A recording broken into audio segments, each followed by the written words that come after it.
आज मैं आपसे बात करने वाला हूं दोस्तों एक ऐसे सब्जेक्ट के ऊपर जो हर पेरेंट्स के लिए बहुत ही ज़्यादा इम्पॉर्टेंट है इसको समझना।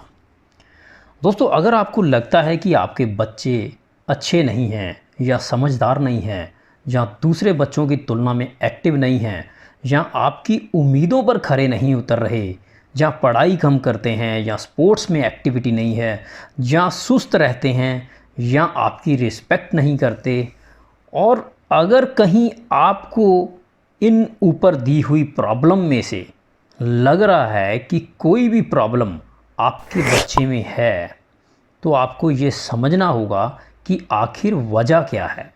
और अगर आप वजह जानना चाहते हैं तो इस वीडियो को एंड तक ज़रूर देखिए। दोस्तों आज मैं आपके साथ जो डिस्कशन करने वाला हूं उस डिस्कशन में आपको बहुत सारी चीज़ें क्लियर होंगी। और दोस्तों अगर आपने इस चैनल को अभी तक सब्सक्राइब नहीं किया तो मैं रिक्वेस्ट करूंगा आपसे कि चैनल को ज़रूर सब्सक्राइब करें और बेल का आइकन बटन दबाएं और वीडियो को ज़्यादा से ज़्यादा शेयर करें। तो चलिए दोस्तों, आज मैं जो आपसे बात करने वाला हूं वो मैं टोटल आपके साथ 3 पॉइंट्स के ऊपर बात करूंगा, जिससे आप ये समझ पाएंगे कि हमारे बच्चों के अंदर ये प्रॉब्लम क्यों है। आइए हम बात करते हैं पॉइंट नंबर 1 के ऊपर। पॉइंट नंबर 1 है, बच्चे मोबाइल टीवी कितने टाइम देखते हैं या क्या देखते हैं।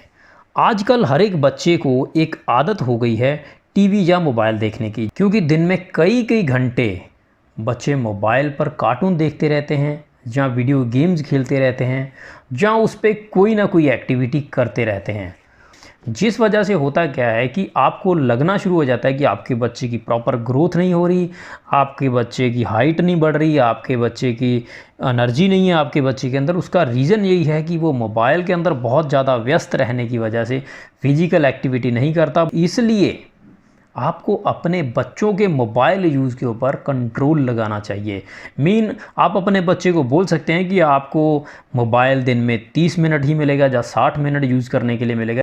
अब बहुत सारे पेरेंट्स मेरी ये बात सुनने के बाद ये कहेंगे कि बच्चे ज़िद करते हैं इसलिए मोबाइल देना पड़ता है, जहाँ वो टिकता नहीं है घर में, जहाँ अदर सो मैनी एक्सक्यूज़ जो हैं वो पेरेंट्स के द्वारा लगाए जाएंगे। मगर मैं दोस्तों आपसे सिर्फ एक ही सवाल पूछना चाहता हूँ कि क्या आप अपने बच्चों से प्यार करते हैं। अगर आप प्यार करते हैं तो आपको उनकी भलाई के लिए उनके मोबाइल यूज़ पर रोक लगानी पड़ेगी।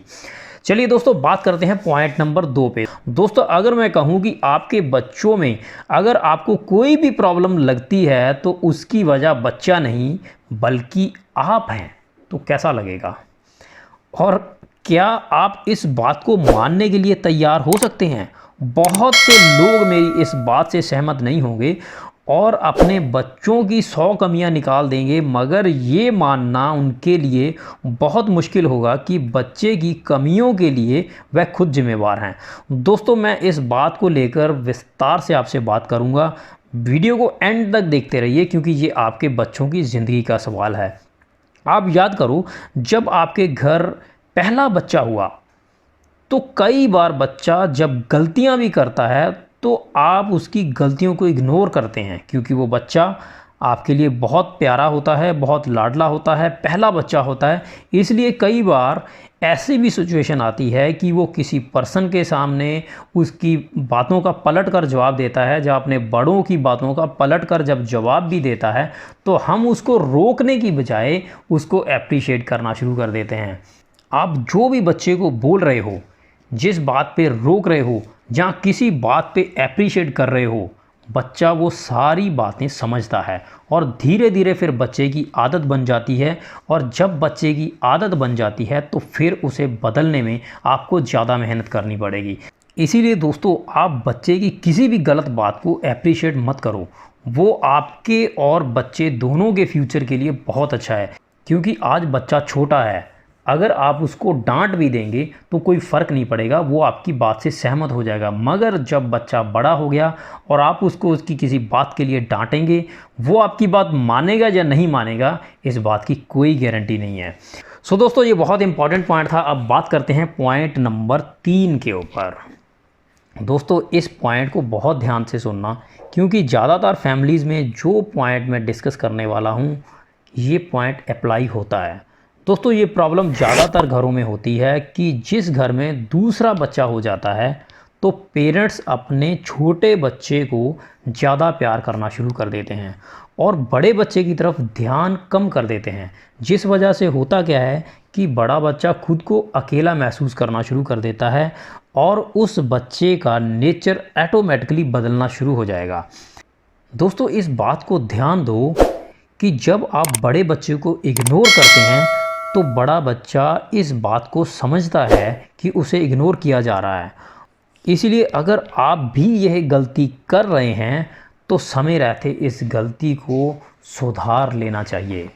दूसरी बात, कई बार घरों में ये होता है कि आप अपने बच्चे को दूसरों से कंपेयर कर अपने बच्चे को छोटा साबित कर देते हो।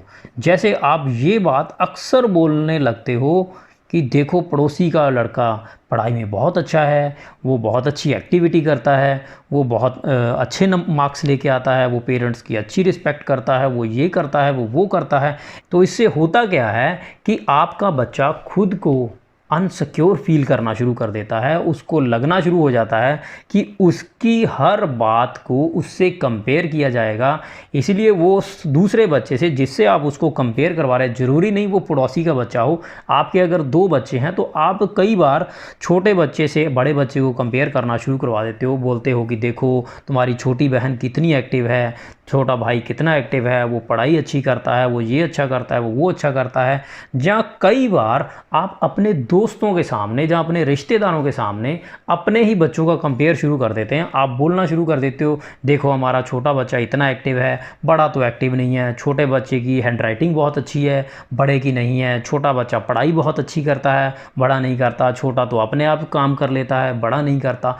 इसलिए जब आप बच्चों के सामने उनके कंपेयर करना शुरू कर देते हो तो दोनों बच्चों के दिमाग में एक प्रोग्रामिंग आप सेट कर रहे हो कि छोटा बच्चा आपका बढ़िया है और बड़ा बच्चा आपका बढ़िया नहीं है, या ये कहा जाए कि वो उससे कम है। सो दोस्तों ये मोस्ट ऑफ दी पीपल्स के अंदर या घरों के अंदर ये प्रॉब्लम होती है कि हम बच्चों को आपस में कंपेयर करवाते हैं, बच्चों को एक दूसरे के सामने हम उनके गलतियां महसूस करवाते हैं। सो दोस्तों अगर आप रियली अपने बच्चों की छोटी छोटी उपलब्धियों के लिए उनको एप्रिशिएट करना शुरू करोगे, उनको आप मोटिवेट करना शुरू करोगे तो बच्चों के अंदर बहुत बड़ा बदलाव होगा। क्योंकि आप जितनी बार उसको बोलते हो कि आप नहीं कर सकते हो, तुम नहीं कर सकते, तो वो बच्चे के अंदर एक प्रोग्रामिंग सेट होनी शुरू हो जाती है कि मैं नहीं कर सकता हूँ, मैं नालायक हूँ, मैं ठीक नहीं हूँ, मैं उस काबिल नहीं हूँ। आपके लिए मैं जानता हूँ कि दोनों बच्चे प्यारे हैं, आपके अगर 2 बच्चे हैं तो दोनों ही आपको उतने प्यारे हैं जितना कि छोटा है। सो कई बार हम जाने अनजाने में ये गलती कर देते हैं कि हम बच्चों को आपस में कंपेयर करवाकर उनके अंदर एक हीन भावना पैदा कर देते हैं, जिस वजह से होता क्या है कि जो आपका पहला बच्चा जहाँ जिससे आप बच्चे को कंपेयर कर रहे हो वो बच्चा उतना बढ़िया परफॉर्म नहीं कर पाता जितना उसको करना चाहिए। सो दोस्तों अगर आप अपने बच्चों से बेस्ट चाहते हैं तो आपको अपने नेचर के अंदर एक बदलाव लाने की ज़रूरत है कि आप अपने बच्चों को कभी भी उनके साथ कंपेयर मत करो। जो कर रहा है उसने कम किया या उसने ज़्यादा किया उसके लिए उसको अप्रिशिएट करो, क्योंकि जब आप उसकी छोटे काम को भी अप्रिशिएट करोगे तो वो नेक्स्ट टाइम कोशिश करेगा कि वो ज़्यादा करके दिखाए आपको। क्योंकि होता क्या है कि जब वो कम करता है तो आप उसको डांटते हैं तो उसकी जो अंदर काम करने की भावना होती है वो और कम हो जाती है। इसीलिए मैं आपसे रिक्वेस्ट करूंगा दोस्तों कि जाने अनजाने में जो आप गलतियां कर रहे हैं अपने बच्चों के साथ उनको इग्नोर कीजिए, बच्चों को अप्रिशिएट कीजिए, बच्चों को कंपेयर मत कीजिए। सो दोस्तों अंत में मैं आपको यही कहना चाहता हूँ कि ये 3 पॉइंट्स को आप फॉलो कीजिए। बच्चों को ज़्यादा मोबाइल यूज़ मत करने दीजिए, कभी भी अपने बच्चों की गलत हरकतों के लिए उनको अप्रिशिएट मत कीजिए, और दूसरे बच्चों के साथ इवन अपने बच्चों को आपस में कभी भी कंपेयर मत करवाओ। दोस्तों अगर ये वीडियो आपको अच्छी लगी इस वीडियो को शेयर ज़रूर कर देना और कमेंट करके बताना कि क्या ये वीडियो आपको अच्छी लगी। और आपने अगर अभी इस चैनल को सब्सक्राइब नहीं किया तो मैं रिक्वेस्ट करूँगा इसको ज़रूर सब्सक्राइब करें और बेल का आइकन बटन दबाएँ ताकि नेक्स्ट वीडियो मेरी आपको मिल सके। दोस्तों मिलता हूँ आपको नई वीडियो में नए टॉपिक के साथ, तब तक के लिए बाय बाय।